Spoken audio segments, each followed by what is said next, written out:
The road to a new materials paradigm can't be paved with plastic. Next gen materials must set the gold standard for sustainability.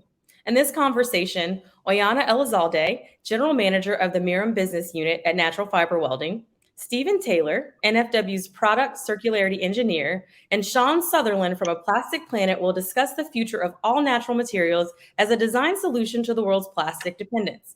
This conversation will seek to explore how both industry and government are necessary to drive systematic change, covering NFW's material breakthroughs and Sean's work on the UN Environment Assembly's plastic treaty. Before we get started, Oyana, can you tell us more about MIRUM? What are some of the key elements of the material, and how is NFW different? Thanks for the intro and love to tell you more about MIRUM.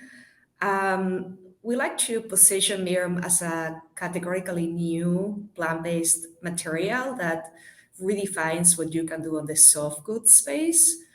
So of course we can have a MIRUM that looks and feels like leather, but we can have very different aesthetics for MIRUM, so it goes beyond a leather alternative.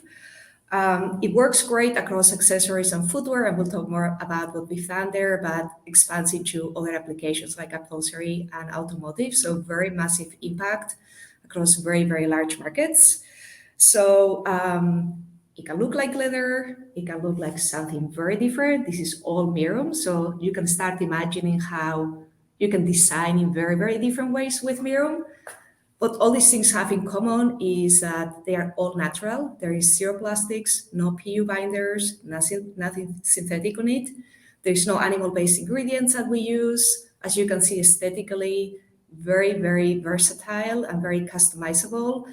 And what's pretty amazing is the low impact in terms of carbon emissions, in terms of overall, impact on the planet that the material has, and the potential to really redefine through circularity, through the opportunity to recycle MIRUM into new MIRUM, but also, as we will talk through today, the opportunity to put it back on Earth. So we are putting back plant-based carbon and minerals back on Earth as nutrients. So pretty amazing material that we are very, very excited about. Sounds like you and the team over at NFW have been really busy and up to some great things. You just told us what MIRUM is, but can you bring us all up to speed on how it might be experienced in the marketplace?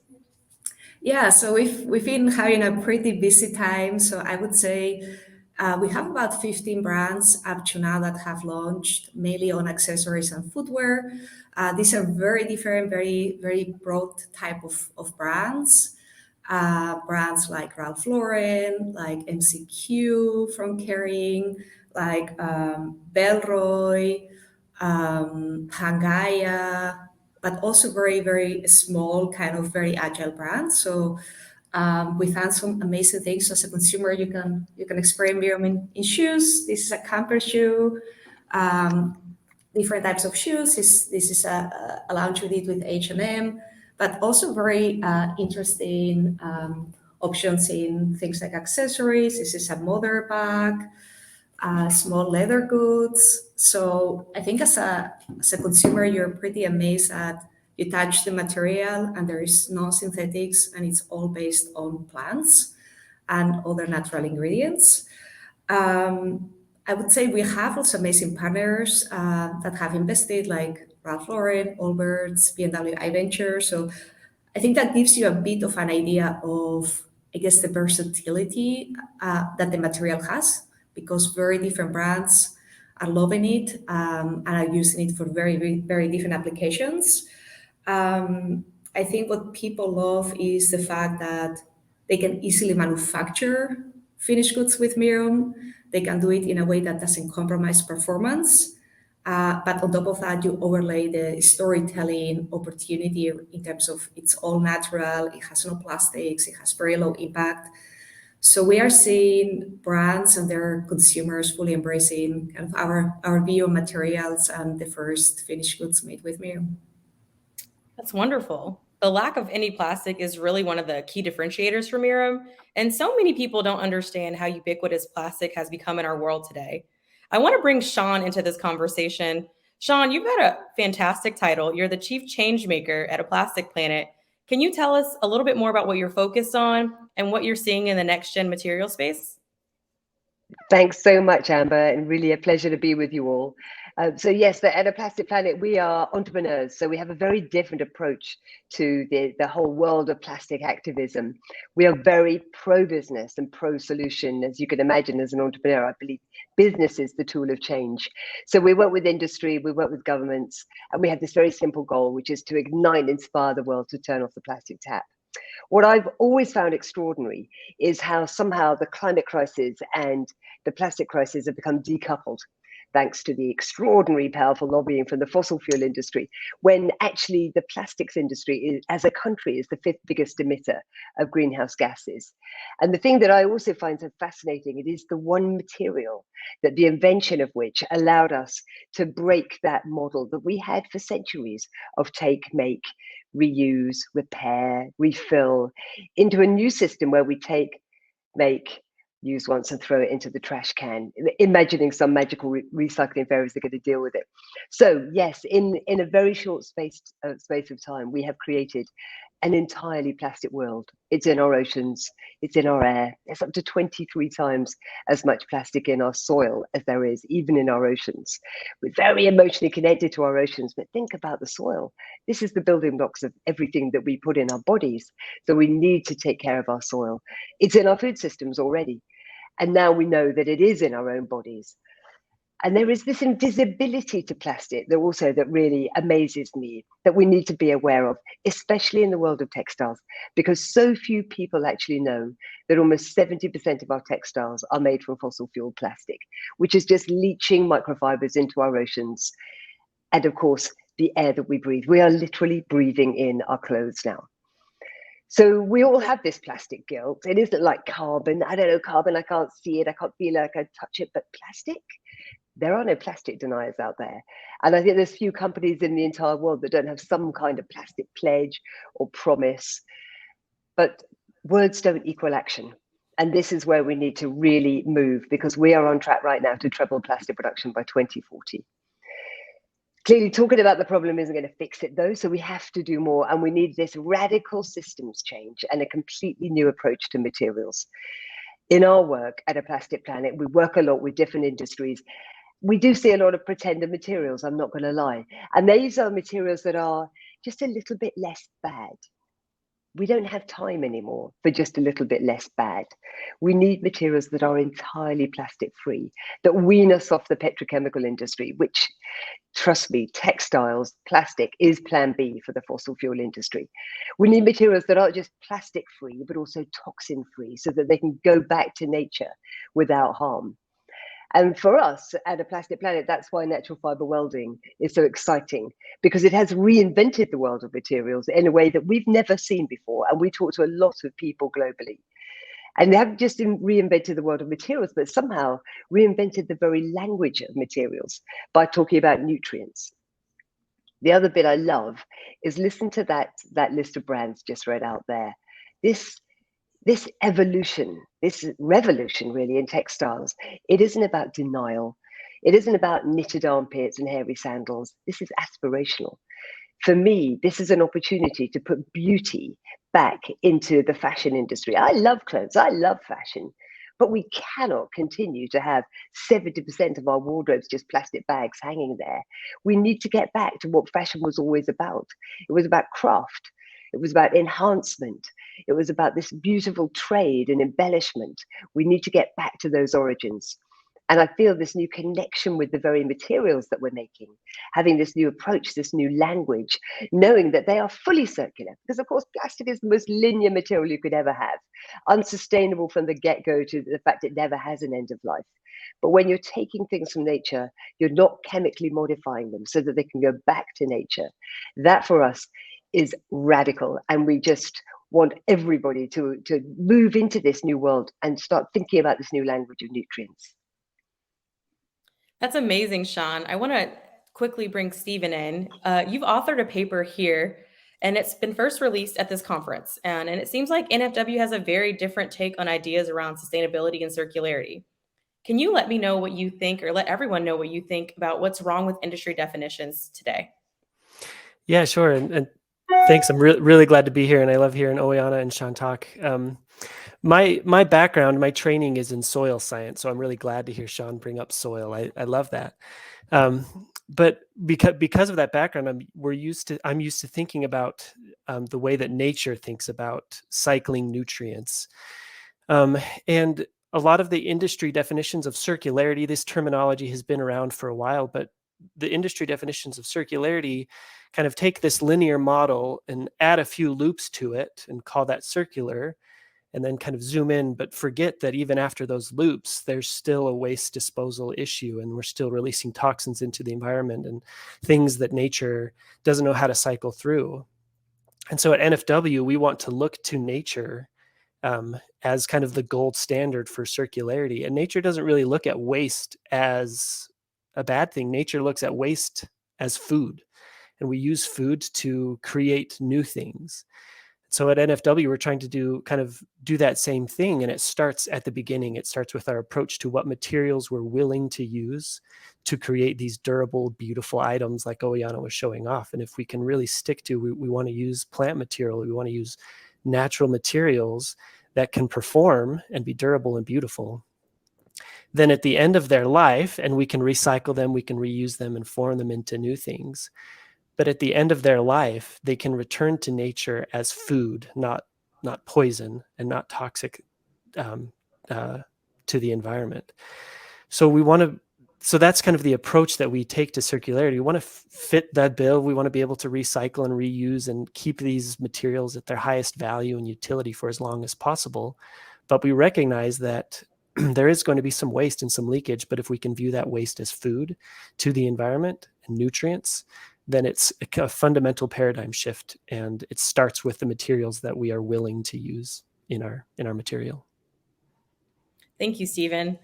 Sean, in the past, you've said that plastic is not a waste problem, it's a production problem. It's a design problem.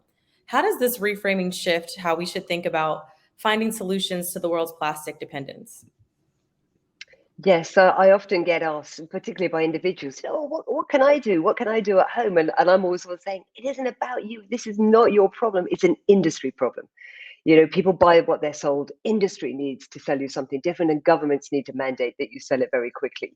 But through all the conversations that we've had where people are struggling to find answered, we found that there is one massive community, which is the world of the creative. There are 160 million creatives globally.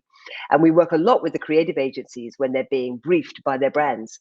And I sit in on some of those meetings, and it just saddens me to see these extraordinarily creative individuals who are the ones that will create the vision of the future that we all need to accelerate towards. They are not included in the conversation. They are disempowered. They don't have the knowledge that Stephen has. And so we need to empower them and give them confidence so they can push back against that inevitable brief that says, just use a recycled polymer and we'll get a little green halo here. So what we need to do is connect them, fill this knowledge gap, so we can connect the 160 million global creatives with the plastic-free materials makers, the system changers, the innovators. So we are building the first platform, which will be hosted on plasticfree.com, launching it later this year. Biggest thing that we've done in 6 years at A Plastic Planet, for sure. Because if you want to make change happen, then empower the creatives, because every single thing on our planet is designed. Even if it's a bad design, at some moment it's gone through a creative process. And if we can get people to rethink from the very beginning, just as NFW, as Stephen has so eloquently explained, rethinking materials from the very beginning, if we can then empower the design audience to rethink how they use those materials, give them access to that knowledge, we can change everything. So our vision of let's ignite and inspire the world to turn off the plastic tap means let's work with the designers and we are literally turning it off at the source and not talking about waste. As Stephen says, nature doesn't exist, nature doesn't have waste. And yet humans, the only species on the planet, we pump out 6 billion tons of waste every single year. What gives us the right to do this? We have to rethink and we have to empower the creatives to do that.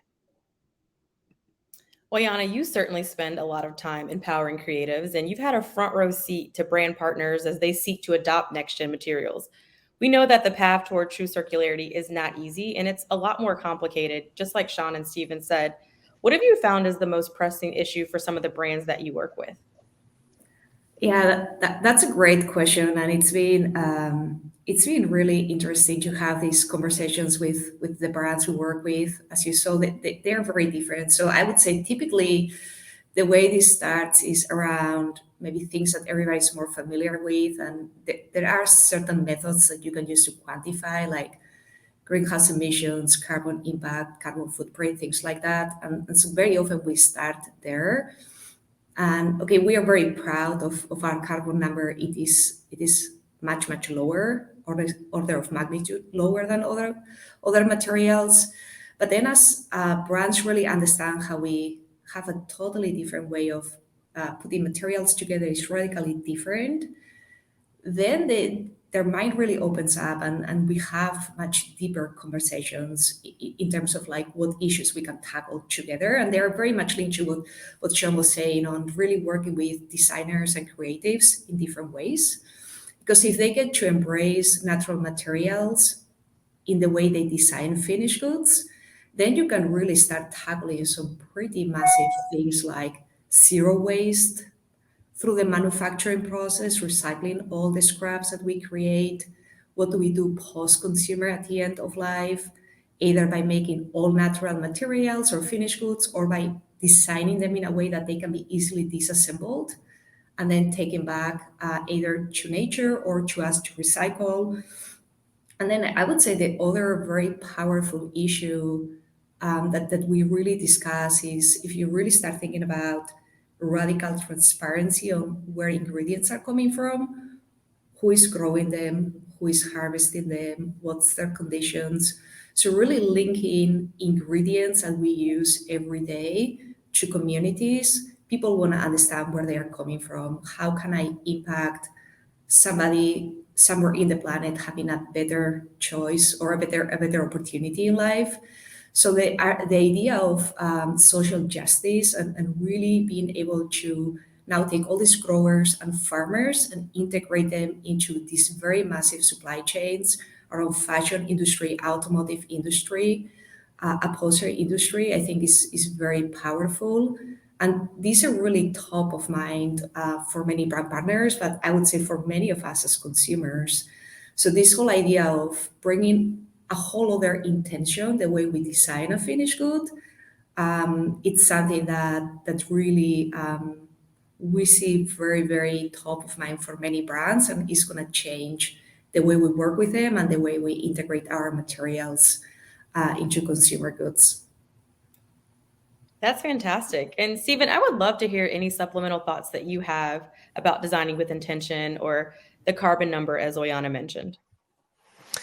Yeah, I think Oihana really hit it on the head. I think there are so many ways that our materials are just fundamentally different in our approach to circularity. And I guess I would just say that we're looking for, I'm talking about nature as the gold standard. We're trying to build an ecosystem of brand partners where we can really be a zero waste company from the initial design, but at your factory waste, we want those things back, because to us, that's material that we can reuse. And I think this is something that really sets us apart, MIRUM apart especially, is that the technology is such that not only is the production scalable, but the recyclability is scalable. We can easily mechanochemically recycle MIRUM. If we can get it back from you, we can turn it into something new. And that sets us apart from the plastics industry, because as we've seen, not only was plastic, it was always been theoretically recyclable, but the economics and the scalability has never been there. But what we're saying is that we can do it. And so, but what we need is an ecosystem of brand partners that can send us that stuff back, so that we can really start from the beginning and approach this in a zero waste ecosystem. That's what we're trying to do. You mentioned a zero waste ecosystem and working with brand partners, but Oihana, do you think that some of these standards might be a little too high for the industry? I don't think so. I mean, it's certainly not an easy road, but I think that's why all of us are here and why all of us are having this conversation today. So I think we have an amazing team, and this high standards is what really brought all these people here to Peoria, Illinois, in the US, and to Natural Fiber Welding, and how many brands really gravitate to work with us on our materials. What I find is, for sure, brands, but all of us as consumers, I think, are more educated than we ever were in the past. And so we keep wanting to understand more, we keep wanting to do better. And so they keep raising the bar to a higher standard, which is a great thing, in my opinion. I think once you realize that using natural ingredients, you actually can have these very, very high performing, these very amazing materials. It's now very hard, like, at least for me mentally, to set a lower bar, take a shortcut, like make it easier on us so we can get something to market by just adding a little bit of plastic in there. It's just like, once you see what's possible, you cannot unsee it and go back and take a shortcut and kind of make it easier. The moment you kind of do that and would introduce even a little bit of synthetic material, you break the magic of the circularity. You break the magic on the type of materials you want to put out there, because you then don't enable the putting it back in a safe way. And so it's a high bar, yes, but I think this is what really sets us aside.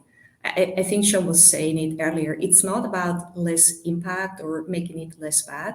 It's really about moving the bar to a whole other level, but by really genuinely putting something that can have a massive impact, right, on the planet, but on every living in the planet, people, animals. If we do this the right way, all the way from how we grow the ingredients, all the way to take regenerative ingredients that are amazing carbon sinks, then you move the discussion from it's less bad, it has less impact, to actually reverting things and really thinking about healing versus less damage.